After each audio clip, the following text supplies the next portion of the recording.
Believe it or not, this whole solo is going to be composed of one musical idea.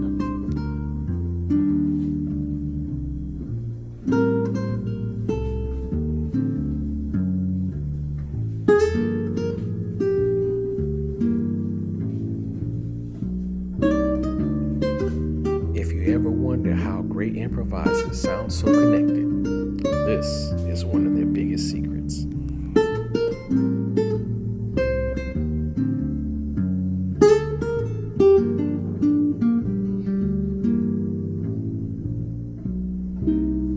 So most intermediate jazz players think they need more ideas or more licks, more scales, more vocabulary, when in fact, great jazz musicians don't do that. They develop their ideas, and they don't develop a lot of ideas. They just develop a few. So to prove that point, what I'm going to do is I'm going to create something from the smallest possible musical idea. I'm going to take this here. Let me turn it up so you can hear it. All right. So here it is.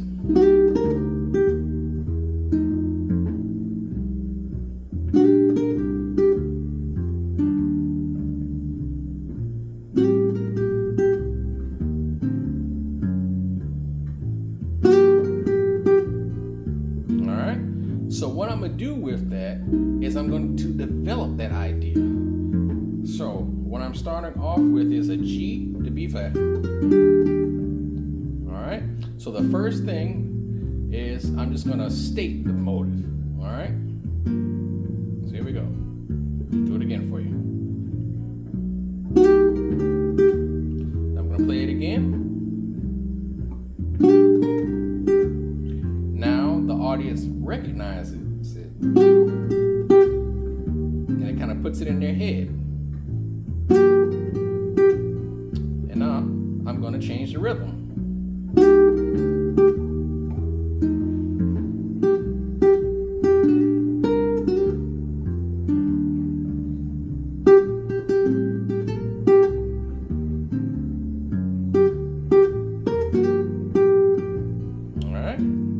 Now I'm going to have it follow the changes.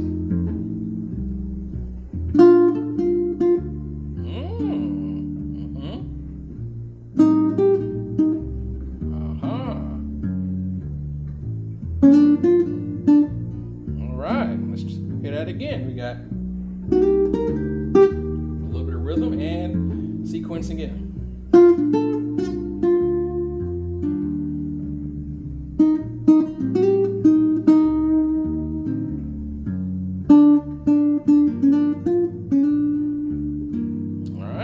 Lastly, what I'm going to do is I'm going to change the shape of the line. So instead of going up, I'm going to come down to add some variety.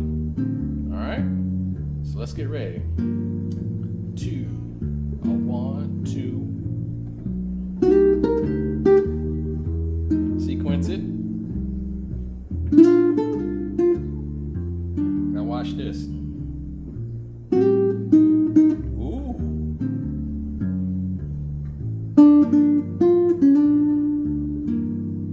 Let's try that again.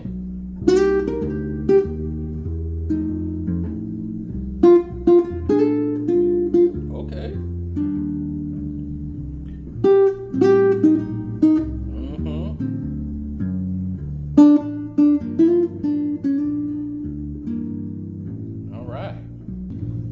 All right. So now I'm going to develop this a little bit further. I'm going to take an idea from an outside source. Actually going to be our sponsor for today's video, Mr. Ludwig van Beethoven. Thank you for sponsoring this video. All right, so here we go. It's going to be this familiar sound here. Pretty sure you know that.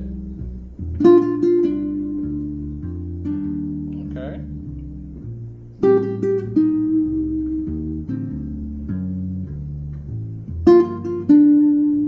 Let's jazz it up, all right?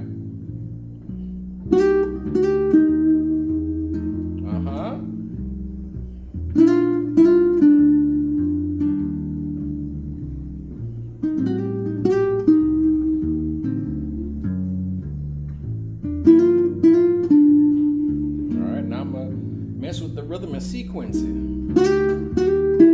Whoops.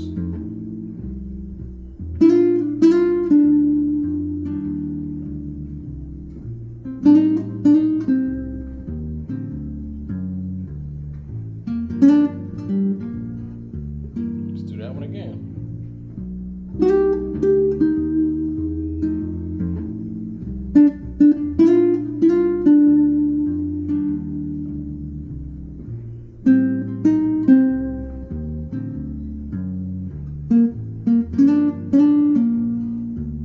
Now watch what happens here.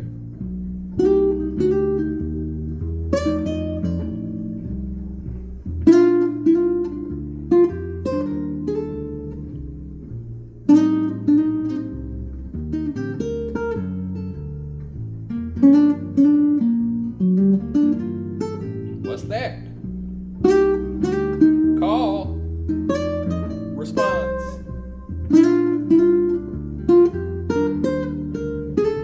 Call. Response.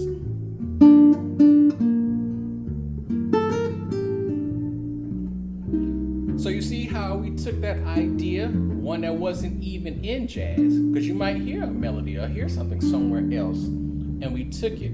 We applied some jazz rhythms to it, and then we developed the motif by changing up the direction, changing up the rhythm, and then and sequencing it through the changes. But then also we combined it with what we talked about in the previous video, which is call and response. And then all of a sudden we took one idea, changed it up, and played it multiple different ways, and it created chorus upon chorus upon chorus. So say about 3 or 4, if not 5 choruses worth of information, and we can use that. And that's what the great jazz musicians do. They stretch out this information by developing it. And you started off with something simple. So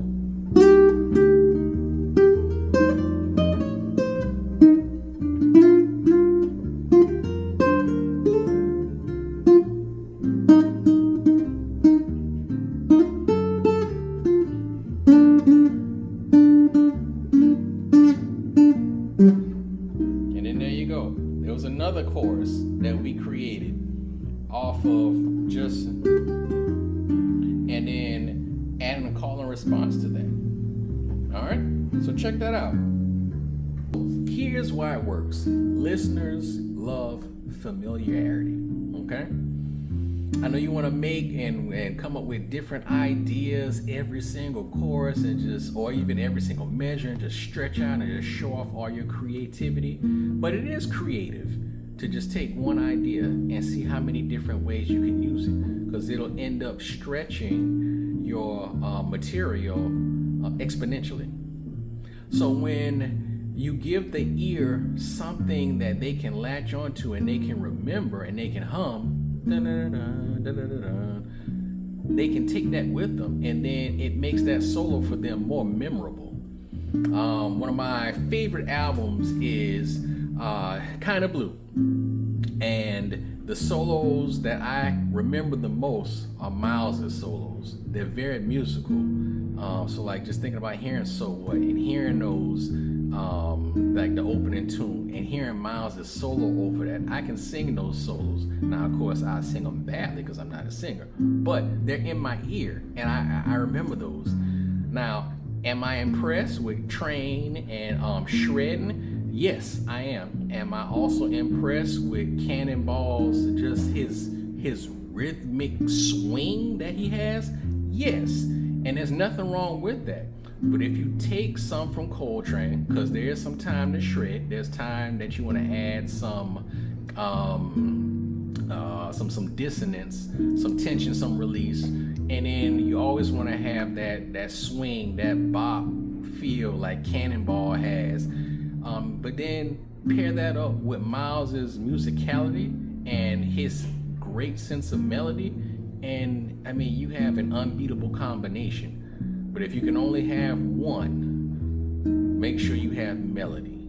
something people can remember, and they'll always can pick you out, and you'll always sound good, and you'll always impress.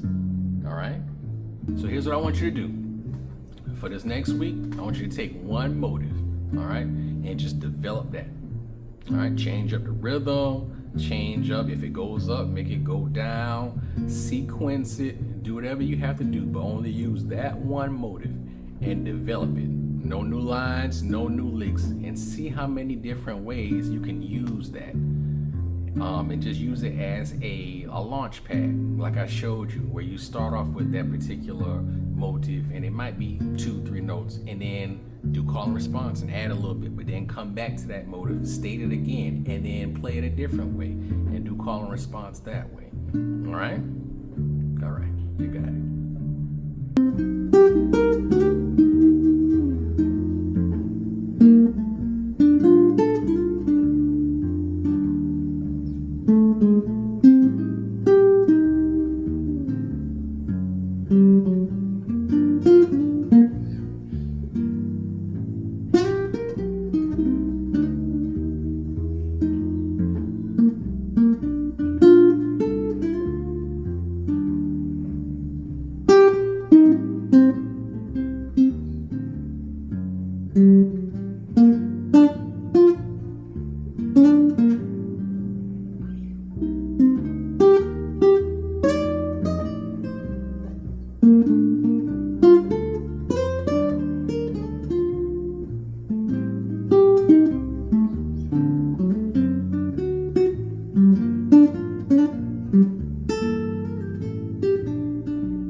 So the next time that you improvise, don't ask yourself, what can I play next? Ask yourself, what am I saying and how can I develop it best next? If you're enjoying these videos and these series, please subscribe, like, and share so we can help others out, improve their improvisation and help them on their journey of playing jazz. In the next video, it's going to be one of my favorites. I'm going to show you how jazz musicians use tension and release to add interest and to keep the listeners on the edge of their seats. All right. See you next time, and remember, play music, have fun, but always stay jazzy.